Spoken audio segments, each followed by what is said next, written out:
Welcome to a discussion of web analysis.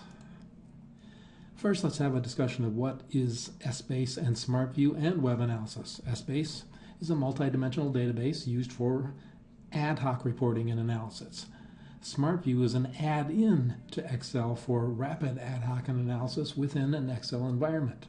And Essbase is one of many data sources that can be used by SmartView, and the spreadsheet view of data is what is displayed to you normally unless you use something called the report designer. Whereas web analysis is one of many other tools that can be used to report on Essbase data, but it is better suited, as you will see, for more visual displays of data. Besides the spreadsheet, there are charts, pinboards, freeform grids, and other things. And you can also easily add controls for controlling which data is displayed. Controls consist of things like a combo box, which is a drop-down box where you check one item from it, option buttons, check boxes, tab selections, and many other controls.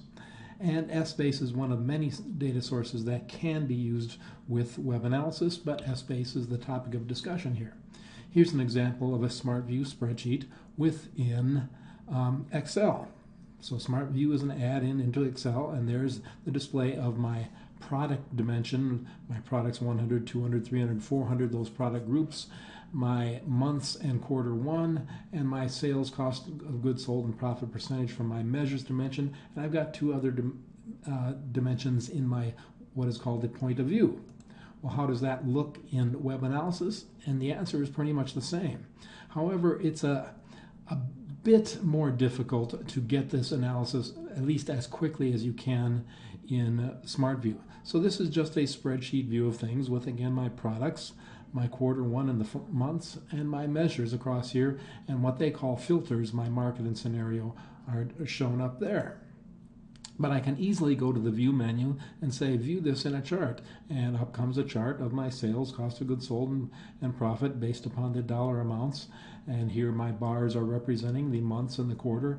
And I can go from product 100 to 200 to 300 to 400, so forth, via this little page selection.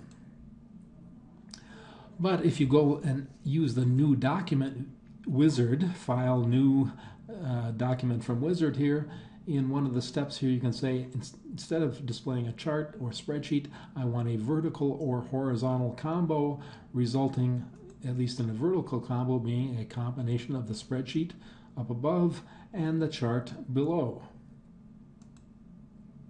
Now, at any point in time, here's the same report. I can add traffic lighting to it, and I can say, go to the sales column and do traffic lighting on it and compare it to a fixed value. Anything above 8,400, make it green. Anything above 7,000 and less than 8,400, make it yellow. And anything below 7,000, make it red. And you can see that I have yellows, greens, and reds throughout, and that's traffic lighting within a spreadsheet. Then I can sort that data, and I can say sort on sales descending, and within each product group you can see that I've sorted descending on each product group based upon sales.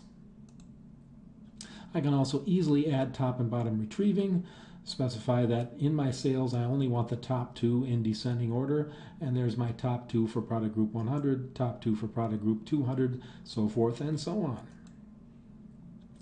I can also easily add calculated fields that that don't exist in the database. So here I've said I'm going to create a field called profit, which is simply the subtraction of cost of goods sold from sales, and I get my resulting profit column. And if I have traffic lighted a spreadsheet, and this is a slightly different spreadsheet, I can then convert it to a pinboard. So I go into the pinboard designer here, I select my background picture, in this case a picture of the United States, and then from my row column, my row dimension members, I get automatically one pin for east, west, south, and central, and I simply drag the pin to wherever I want it on the background image. And then when the user sees it and displays it, they get the pins in the colors represented by the traffic lighting, as you see here. South is red because south is red there. West is green, so forth and so on. Now, there's one other feature called the Document Designer where you can combine everything into one document. Spreadsheets, charts, freeform grids, pinboards, other visual objects like labels, text boxes, and images. And then those data controls I was talking about earlier, like combo boxes, check boxes, option buttons, and so forth. And even service execution buttons. You can put a button on a report that automatically displays the calculator. Things like that. So here's an example of a document created with the Document Designer. Up here I have an image. Over here I have an image. These option buttons are what they call service buttons. These little tabs across here are also called service buttons. Over here is a display of the spreadsheet. Over here is a display of the pinboard of that spreadsheet. As you can see, west is green and south and central are yellow.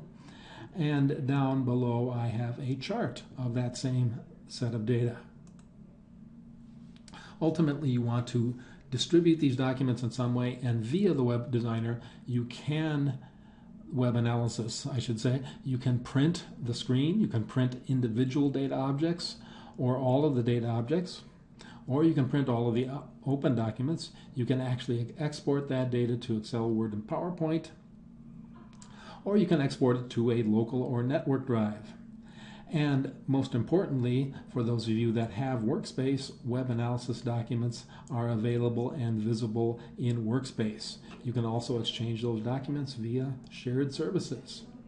So as a summary, web analysis gives you a more visual display of data than SmartView does within Excel. You can create spreadsheets, charts, pinboards, freeform grids. You can apply many different analysis tools. I just showed you traffic lighting, sorting, and top and bottom and calculations, but there are many more than that. You can create documents with multiple objects, and there are multiple methods of document distribution. If you'd like any more information on this topic or other topics, feel free to contact HCG at any of the methods you see on the screen.